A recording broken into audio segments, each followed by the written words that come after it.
রাতের আঁধারে দাতাল হাতির তাণ্ডবে আতঙ্ক ছড়ালো খোয়াই জেলার উত্তর মহারানীপুরে দীনদয়াল এলাকায়। খবর পেয়ে ঘটনাস্থলে ছুটে আসে কল্যাণপুর থানার পুলিশ এবং কল্যাণপুর বন দপ্তরের কর্মীরা।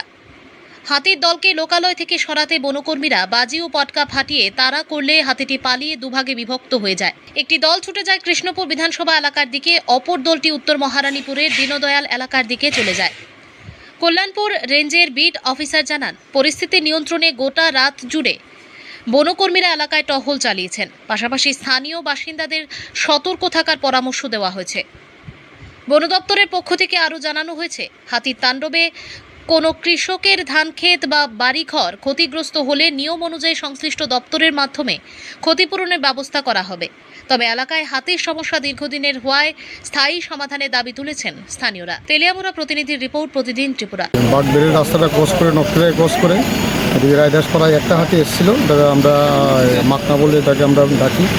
সে এসেছিলো, সে ধানের জমির মধ্যে দিয়ে গ্রামের পাশে এসেছিলো।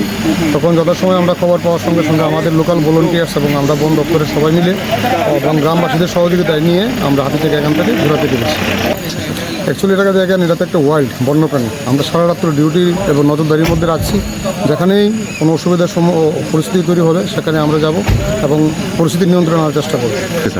আজকে যত সময় দেখেন রাত্রিবেলায় আমরা যা অনুমান করতে পারছি, সেরকম কোনো বাড়িঘর ড্যামেজ হয়নি এখন পর্যন্ত খবর। আর সেরকম কোনো জমি বা ধান জমি সেরকম নষ্ট হওয়ার কোনো খবর আমরা এখন পর্যন্ত পাই। কালকে আপনার অনুসন্ধানের মাধ্যমে দেখা যাবে। যদি ধানের ক্ষেত এবং কারকুল ক্ষেত নষ্ট হয়ে থাকে তাহলে সেটা কম্পেনসেশনের মাধ্যমে তাদের ক্ষতিপূরণ দেওয়া হবে।